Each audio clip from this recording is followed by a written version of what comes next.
I'm alive, good. Good evening. My name is Chris Viagrande. I'm a psychiatric nurse practitioner, and I'm here tonight to tell you about my company, Circle TeleMed. It is a telebehavioral health practice management solution for mental health providers. Let's see if we can pull this slide.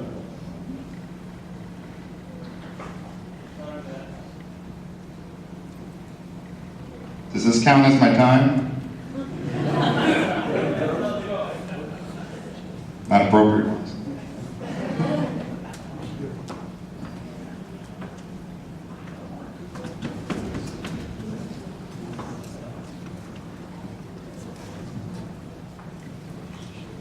Anyway, I'll tell you a little bit about myself, I guess. I am a psychiatric nurse practitioner, which means I can prescribe medications and perform psychotherapy, which I do. I am now about 10 years into my career.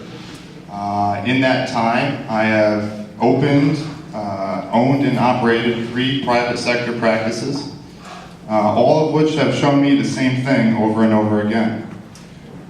The mental health sector has a horrendous workflow as well as revenue flow. It took 3 practices for me to figure out exactly what the problems were. Unfortunately, this flow has caused real damage to a lot of people in our society.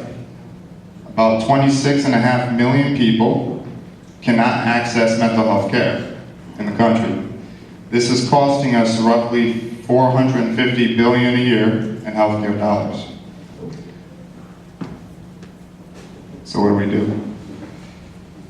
We go next slide, please. One thing my team and I have done is thoroughly assessed the tech market for a solution. One that looks at the office flow and another that looks for clinical flow, so clinical practice. Usually they're 2 things in one, but we looked for them separately. We found them separately, but none together. Therefore, there's a niche and there's a need. Next slide, please. So this is what makes my job tough. So the legacy process on the left are the 5 big hitters. This is what's causing a lot of problems. We are dependent on brick and mortar practices, which are highly inefficient. So we're dependent on people, we're dependent on patients, and we're dependent on antiquated technology. We are lost in the sauce. Mental health providers, MHPs, we're a siloed sector. We have very poor marketing and terrible referral process. We have unreliable insurance verification methods, which means if I'm referred a patient and they get into my schedule and I see them and it turns out I can't bill for them, well, I lost money and time and that patient has to go find someone else. This is very common. Providers rarely collaborate on patient care, and that's the truth. We only call each other if it's a severe emergency, or we're getting paid to do it, unfortunately. So that's a huge issue. And lastly, patient paperwork. Again, we depend on phones, fax machines, and believe it or not, FedEx. We literally ship boxes of patient paperwork around to different practices. That's our data exchange. So what does Full Circle provide in terms of a solution? We greatly reduce the brick and mortar insufficiency as well as cost. We provide a turnkey provider network with customized referrals. We also provide an automated insurance verification with every referral that goes through our network. Nothing's missed. We can now virtually collaborate on mutual patients, considering 90% of psych patients are locked up in the primary care sector. And those guys want to get rid of them as fast as they can, but they can't find us. Finally, we can eliminate all paperwork, as I was discussing before. Now we have digitized patient documents as well as charts that could be exchanged within the network. No more 150-page faxes coming from primary care providers. Can we get the next slide?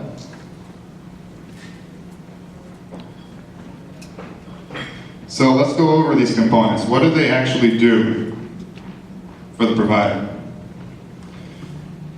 The virtual practice cuts off the need for a physical office as well as all the overhead. It produces a cost savings of up to 70% for each provider. Our telebehavioral health solution, which allows providers massive reach, not only statewide, but nationwide, reduces the no-show rate by 30%, thereby increasing revenue 30%. Our next one, our provider network, which provides visibility and communication between multiple disciplines. This one boosts revenue by 20%.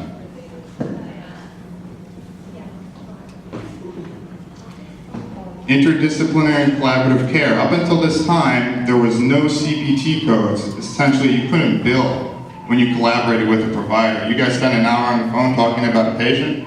That's an hour wasted. Now we can bill for that. Doing the math boosts your revenue an average of 12.5%. Next. Insurance eligibility and verification. Again, reduces those patients getting into the schedule whose insurances you don't take, increases revenue by 10%. We'll go to the next slide, please.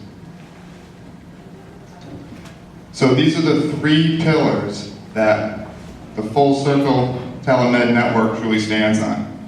The provider network, again, visibility and communication between disciplines with cross referrals. The telebehavioral health solution, so mental health providers can practice well beyond state lines and can go nationally. And as well as the virtual practice in and of itself, which cuts out your brick and mortar overhead, including staff, paperwork, and antiquated technology, cost savings up to 70%.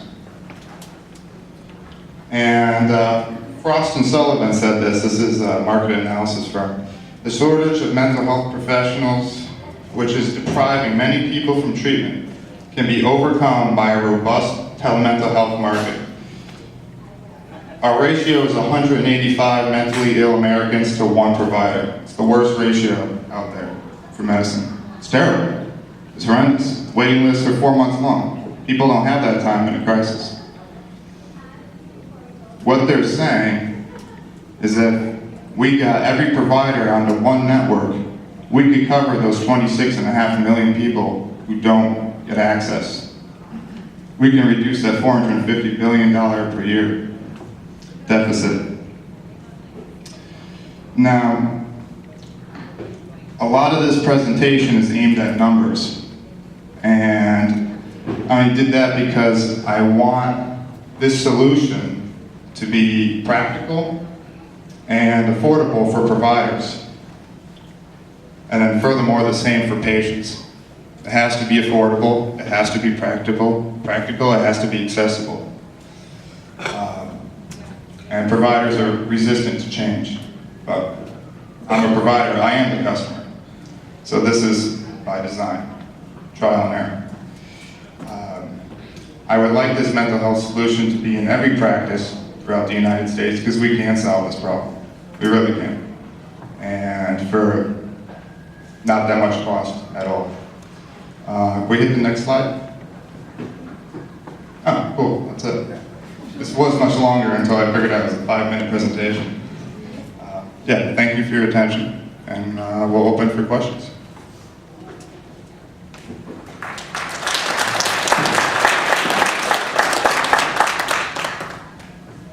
So what are your challenges right now? What are like 3 things that, because everything you said is, I mean, there's no one who will disagree with that. Everything is awesome. Oh, thanks. So everything you said, obviously, there's nothing to disagree or like about. What are your biggest challenges and obstacles right now? What do you see? Like the top So, biggest challenge and obstacles. One of the largest ones, again, if we go right to the provider level, will be adoption. Because I will not be standing in front of every mental health provider giving this explanation. They're a little skittish because they've been sold lots of technologies with lots of promises that delivered about half. And once you adopt the technology, you're signed on. My providers included, same thing happened. It's very expensive. And given the fact that we're at the bottom of the revenue line in terms of medical providers, we can't afford to step on a limb and make an error in this sector. It costs way too much money, and the patients are too sensitive. You need to be responsive when the call comes. I'm going to say that's going to be the biggest hurdle.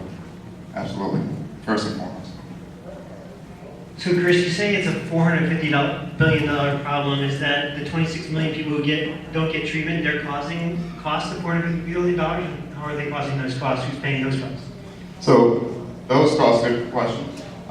Those costs essentially, I mean, this is there's a lot to the stack. First and foremost, missed days of work in the United States, which is a huge chunk, it's about 193 out of 450. Another part of it is that mental illness that goes untreated continues to exacerbate comorbid medical illnesses, hypertension, diabetes, a lot. While someone's mentally ill, they don't make the best choices in terms of diet, living style, and so forth. Actually complicates the patient, costing roughly average $10,000 more per year when you add on the medical comorbidities as well. Hence the connection between the primary care sector and the mental health sector.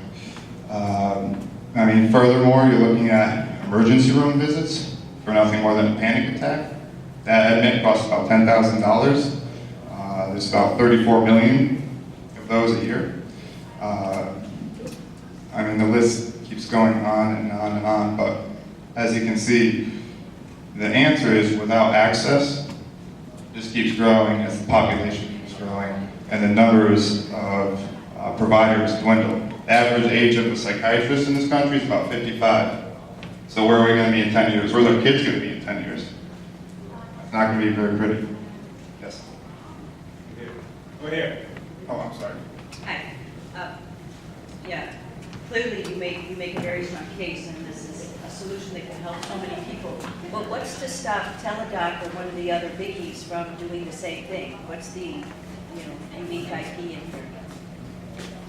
Very good question. And I asked myself, why does Teladoc not do this? I just saw them at the conference the other day. I'm like, you guys know it, come on, you're sitting on it. You got the resources. Our entire team centers around mental health care and primary care. We are the customers, essentially, that have developed this product at this point in time.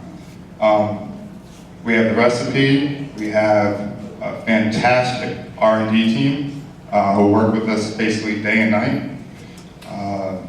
And we've put about 2 years just into the first round to get it right, with many advisors on the periphery, even state level. So why do I think they won't nail it?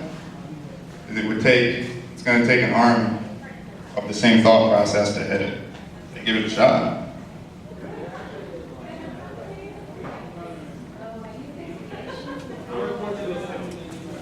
Less connected to you because now it's virtual and it's no longer in person.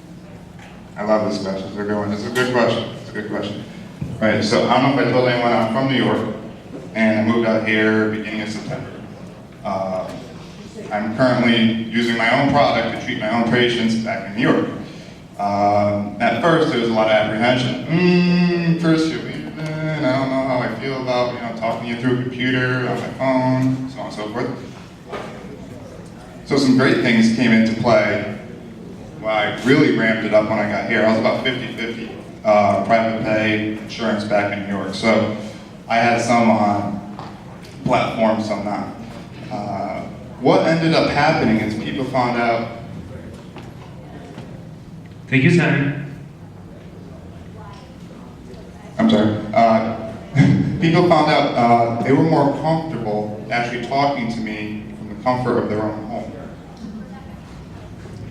They liked it. They started telling me things they hadn't told me in 8 years. I was like, where's this coming from? I had people talking to me from their kids' soccer games on their iPhones. One lady got hit with a ball and I went flying halfway across the field. So I thought the same thing, because I'm all about sit with the patient, spend the time, you figure out the root cause, and you go from there. I have yet to have someone say, Chris, you know, I gave it one shot, it's not what I signed up for. And I still carry 600 patients. So I think a lot of it comes down to convenience. People don't have to leave work, no mistakes at work. They don't have to have someone watch the kids. And therefore, the provider doesn't have no-show appointments when the patient doesn't make it. My no-show rate is 0 right now, unless they call me the night before and say, hey, Chris, I got the stomach bug, it's not gonna work. So yeah, everyone thinks that, and even clinically speaking, in clinical trials, there was actually a better remission rate through telepsychiatry versus face-to-face office visit. So. All right, thank you, Chris. And both Chris and David will be here for the event if you guys would like to chat with them. Now on to our main event.